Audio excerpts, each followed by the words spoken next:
All right, guys, I've got Will here with me. Will, I thought a great place to start is Bitcoin dominance. It seems to just be exploding higher. Why is Bitcoin doing so well compared to everything else? Yeah, it's been very interesting to see this over kind of the last couple months. Just for context on what Bitcoin dominance is, this basically looks at the market capitalization of Bitcoin relative to the rest of the crypto market. So as you'll see in the chart here up on the screen, basically over the last year and especially over the last couple months, we've seen a really aggressive move up in Bitcoin dominance. And so, what does this implicate? It basically means that Bitcoin's shown a ton of kind of relative strength to the rest of the crypto assets. And so, why exactly is the case? We've seen somewhat of a kind of general risk off environment outside of kind of, the top, call it 5 or 10 kind of large cap tech stocks in the equities market. I haven't seen a ton of kind of breadth across the board. And just in general, some of the geopolitical uncertainty that we've recently seen, things like this, perhaps this is the most kind of bullish, environment for high risk assets. While at the same time, we've seen this kind of idiosyncratic bid around Bitcoin, primarily kind of due to some of the ETF expectations and kind of front running of that, paired with some people kind of, expecting a kind of pivot point perhaps in kind of the macro world of rates kind of peaking out. Obviously, it's yet to be seen as whether we'll kind of see higher for longer. But it seems like we've kind of, surpassed the kind of peak, velocity of rate hikes. And perhaps that's also led to some of this kind of relative strength for Bitcoin. But, I think just in general, how these kind of crypto native market cycles go is very similar to in equities where you see kind of high value, deep value assets kind of, leading the charge off the lows. And then over time, you start to see that kind of liquidity disperse into, higher risk, far tail assets. Same thing in crypto. So typically, the way these kind of market cycles move is Bitcoin kind of leads us off of the lows, these bear markets. We then kind of see liquidity disperse into some of these like, fat tail, riskier assets. And it's exactly what we saw in the 2021 period, 2017 as well. And it seems like this is, showing a very similar pattern as well, where Bitcoin's kind of shown a ton of relative strength and kind of led the market off the lows.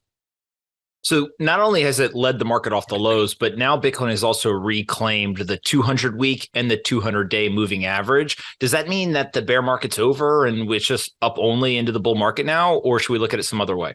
Yeah, so for people that kind of care more about the technical analysis frameworks of kind of approaching Bitcoin, one of the best kind of moving averages to look at valuation for Bitcoin over the kind of long term is the 200-week moving average. And so typically, the 200-week moving average has been kind of a level where Bitcoin's bottomed out historically. This bear market was a bit strange because Bitcoin kind of deviated for a couple months kind of below that level. So it had a lot of people questioning whether this time was quote unquote different. Recently, we've finally seen that level kind of reclaimed pretty decisively, as well as the 200-day moving average. And then lastly, I think also one thing that's noteworthy from kind of a technical standpoint is Bitcoin essentially traded in this 30 to 60K range throughout the entirety of 2021 into 2022. 30K was also the level where we saw three arrows go down. So I think Bitcoin kind of reclaiming that is pretty significant, not only from a technical analysis standpoint, but also just from the sense of now Bitcoin is kind of reclaimed price action that was kind of came about because of the blowup of three arrows as well as Luna. And then lastly, of course, some of the SBF stuff. I know Luna went down slightly higher than where we are today, but generally around the same area. But three arrows did go down right around that 30K level. So I think it's pretty significant just from a kind of ideological standpoint as well as just kind of a technical analysis standpoint. If you were to survey the market, I think most people would say, hey, Bitcoin's price is going up because people are speculating on the ETF. How do you think about the ETF and its implications or kind of impact on Bitcoin's price? And is it just if the ETF gets approved, Bitcoin goes up? Is it that simple, or is there some other aspects to evaluate when it comes to the ETF? Yeah, it's a great question. I think it really just largely depends on the time frame that you're looking at. I think in the short term, there's a high likelihood that the ETF approval itself is probably short term kind of sell the news event. That's just typically how these things seem to go in crypto. You have a large kind of front running of these things and the market sells off. Given the kind of the aggression of the move that we've seen recently, if this continues heading into the event, I think there's a higher likelihood the more aggressive of the rally into the event is that there is probably going to be short term sell the news. But I think medium to long term, it's incredibly positive. There's a tremendous amount of capital allocators that just frankly can't get access to BTC because of regulatory compliance reasons, or maybe they just don't feel comfortable, kind of holding their own keys or trusting a traditional, crypto native kind of custodial service. And so I think this kind of unlocks all of that capital that's potentially interested in allocating to Bitcoin, but can't or isn't willing to, kind of given kind of the current infrastructure that we have in the market. So Galaxy Digital actually recently released a report which showed that they're expecting about $35 billion, I believe, of inflows within the first year, and then something like $75 billion in the 2 to 3 years after. I think one thing that's noteworthy in terms of, there's been a lot of market commentators that maybe have said, the ETF isn't going to create demand. I think one thing that's worth kind of keeping in mind is, sure, the ETF itself is just a structured product. Although it enables, perhaps people, as I just described, to allocate to BTC that maybe couldn't before. I think the kind of bigger piece is that, you'll have potentially BlackRock, Fidelity, some of these very large traditional financial organizations that have some of, kind of the largest, sales forces, advisors, and, just like, people that are kind of discussing with very high level, important people throughout the financial space. They're going to be essentially this kind of mass sales force for Bitcoin. We saw, Larry Fink has now gone on television twice in the last couple of months. First time called Bitcoin digital gold. This last time called the recent crypto rally a quote unquote flight to quality. And so, I think that's just kind of a prelude to what you're going to see throughout the entire organization of people trying to push individuals to perhaps, take 0.5% or 1% of their portfolio and allocate it to Bitcoin through this new vehicle that they may potentially see approved. But when you're doing it at the scale of how large some of these leading financial organizations in the entire world are, that could have some pretty large implications for Bitcoin's price. Now we've got the chart here of Bitcoin's price performance since the last cycle's all-time high, and it looks like Bitcoin's performance since the 2021 high is generally tracking in the same way that we've seen other cycles track. Is it just the repeat of the cycle and halving will come and price goes up? How do you think about this? Today's episode is brought to you by Trust and Will. I've gone through a number of different changes in my life over the last few years. I got married, I had a kid, and I had to start thinking about how could I ensure that my wife and my child would be okay if anything ever happened to me.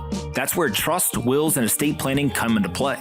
Now, most people, what they do is they get introduced to a friend, an uncle, or someone in their local community. It tends to be someone who's really expensive, a lawyer, an accountant, or somebody who does estate planning, and they just simply are using a one-size-fits-all template and just telling you, pay me thousands of dollars, and I'll use the same thing for you as the guy down the street.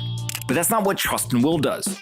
They have a trusted online estate planning product that starts as low as $159, which allows you to now protect your legacy from the comfort of your own home. Leverage their excellent customer support, available via phone, email, or chat. They have thousands of 5-star reviews and a rating of excellent on Trustpilot. It takes most people 20 to 30 minutes to complete their estate plan with Trust and Will. And not only that, but if you go to trustandwill.com/pomp, you'll get 10% off. Plus, you'll get free shipping of all your estate planning documents. So go to trustandwill.com/pomp and make sure you get an estate plan in place. Whether it's for you or one of your loved ones, having a trust and or a will can literally be the difference between someone being taken care of and someone not. Go check them out today at trustandwill.com/pomp. Yeah, it's very interesting. And this is a debate that's kind of taken place throughout the crypto community for a long time. Are these kind of market cycles driven by the halving? Is it other things that are just kind of coincidental? I think the reality is the kind of unboring, non-sexy answers. It's probably a combination of each. I do think the halving, was extremely important early on. In terms of just kind of the impact on overall supply and demand. I don't think it has a zero effect, but I think it's a much more minimal effect relative to the prior couple halvings. So I think one way to kind of illustrate this is if you look at like the 90-day change in issuance relative to Bitcoin circulating supply, you can basically kind of see these impulses of, how impactful the halving is. And we can see that over the last few halvings, we've seen that continue to diminish as it has a smaller effect relative to overall circulating supply.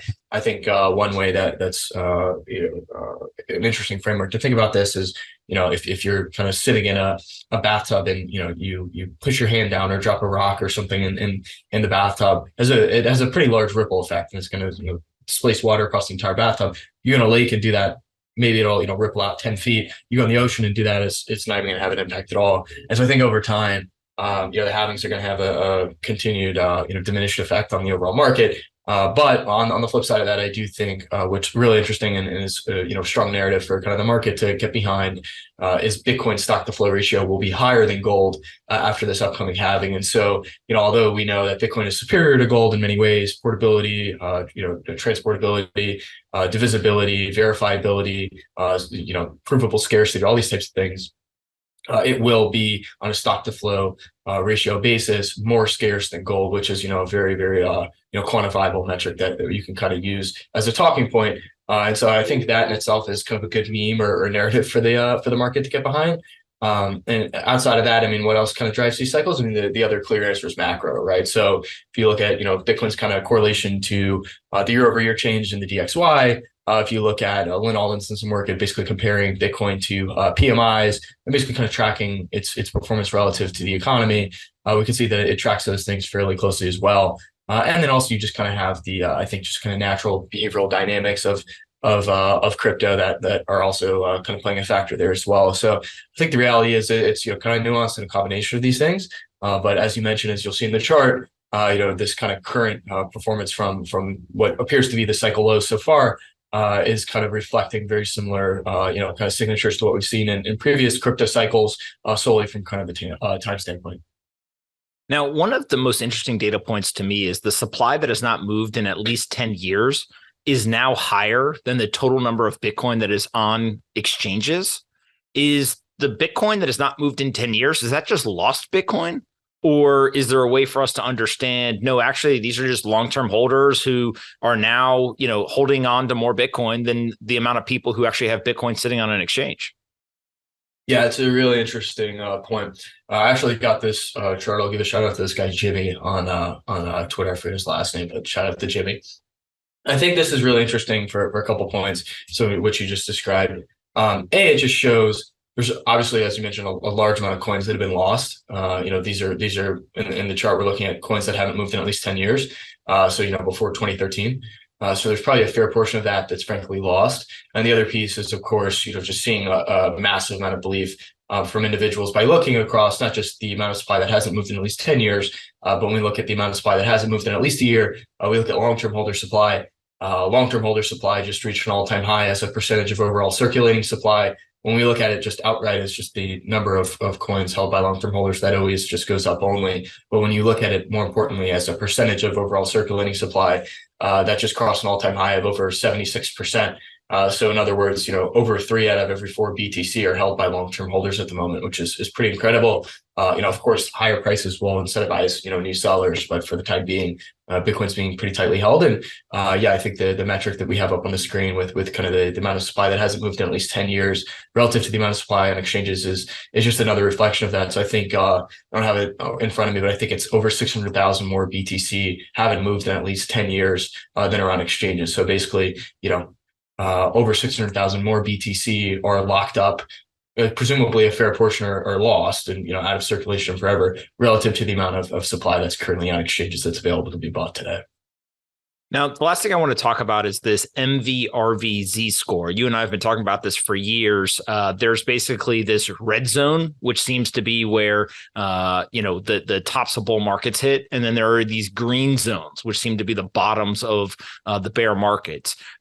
During this bear market, it seems like this exact same trend played out and we got into that green zone. We went sideways for a little bit. We're now out of it. Describe a little bit about MVRV Z-Score and kind of how you use this to evaluate Bitcoin. Yeah, so I think just to kind of take a step back, one of the really interesting things that, kind of the transparency of Bitcoin's blockchain enables is we're able to kind of analyze the market in ways that aren't potentially, possible with kind of traditional equities or other assets. And the reason, of course, for that, again, is it's completely transparent. So we can see all the transactions. And there's been a ton of different, kind of interesting variations of what you can do with that ability.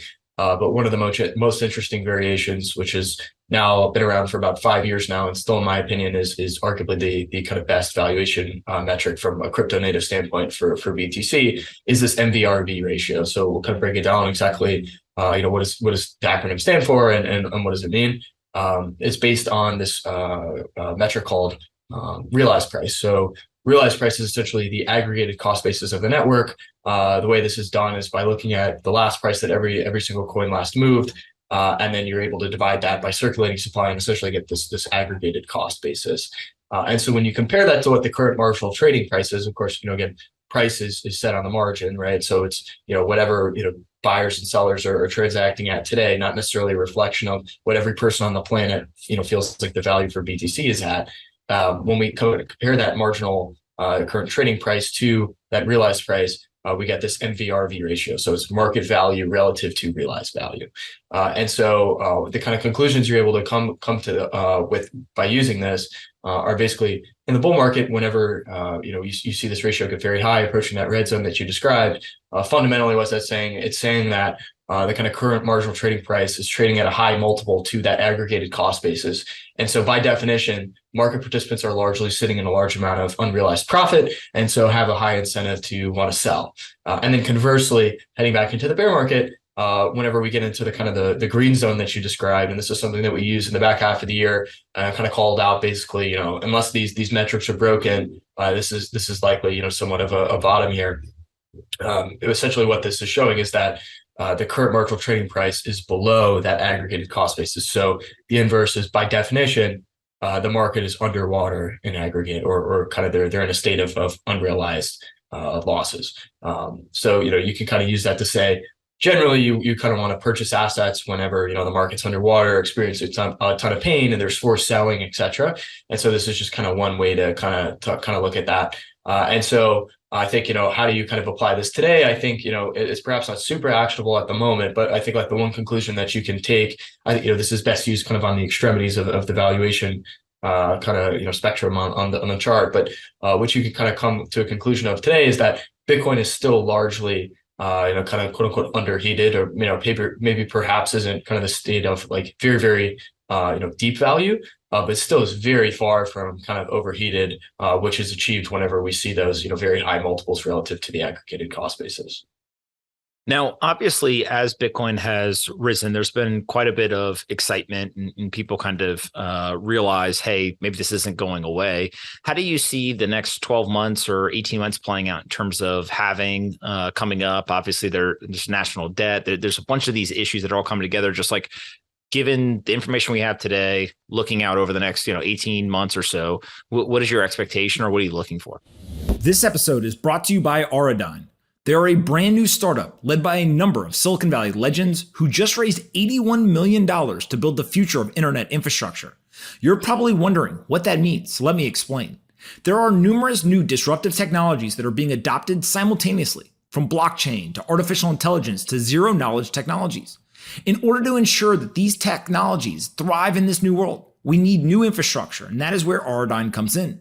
They just launched their first product line called Teraflux, which is a Bitcoin miner powered by the world's first 4-nanometer silicon chip technology. These air-cooled, single-phase and dual-phase immersion cooling miners have unrivaled speed and efficiency. They have superior uptime, and they leverage a brand new innovation called Energy Tune that allows miners to dynamically adjust the energy consumption and Bitcoin hash rate based on demand response needs of the electrical grids. Auradine is an ambitious company working on hard problems. I'm really impressed with them. And if you want to check out more, you can go to auradine.com. That's AURADINE.com. Go check them out at auradine.com today. Yeah, I think one of the most interesting things is I track closely on Velo data, which is one of my favorite data providers, essentially the kind of TradFi CME-based data around Bitcoin. Primarily, these are more traditional financial institutions that trade on the CME, which is why I think it's interesting to look at relative to, a Binance or a Huobi or an FTX or whoever. And when we look at kind of the CME futures activity, what we've seen over the last couple of days is this massive influx in activity, both on open interest for CME futures, which reflects the amount of contracts that are open, as well as volume reaching by far the highest that it ever did on a single day throughout the entire year at over 6 billion. The second kind of highest day throughout the entirety of 2023 was just over 4 billion. So you're clearly seeing kind of interest from more of these kind of traditional financial institutions. I think this has also kind of been reflected in looking at basically the percentage of overall open interest. So if we look at like the open interest across all the different futures exchanges, all the crypto natives as well as CME. You see that CME futures open interest has now reached an all-time high out of the overall open interest across all the venues for BTC. I think it's at 26%, 25 or 26%. So obviously a fourth. So I think this is interesting. Again, same thing I just described, just looking at volume outright. The percentage of open interest derived from the CME reaching an all-time high basically, kind of signals to me that you're seeing on a relative basis more of these kind of traditional financial institution kind of players kind of dipping their toes in the water. And so I think, over the next 12 to 60 months, to answer your question, you pair that with kind of, the ETF to onboard people. I think this kind of alludes to this idea that the kind of makeup of market participants in crypto is probably, or at least in Bitcoin, is probably going to look pretty different over the next 1 to 2 years and beyond. That makes a lot of sense. Tell us about Reflexivity and kind of what you guys are doing there before I let you go. Yeah, absolutely. Feel free to check us out at reflexivityresearch.com. We do a ton of different deep dive work in crypto, 20, 30, 40 page kind of deep fundamental research on various different crypto protocols, macro events, as well as, of course, dynamics going on Bitcoin. We just did a Bitcoin Q3 overview last week. Some of the information that we pulled for today, it comes from that as well. So be sure to check that out. And I think there's 20, 25 kind of free reports that we now have on the homepage of the website that you kind of sift through and check us out. Awesome. I appreciate taking the time to do this. I always learn something every single time we talk, my friend. We'll definitely do it again in the future. Thanks, man.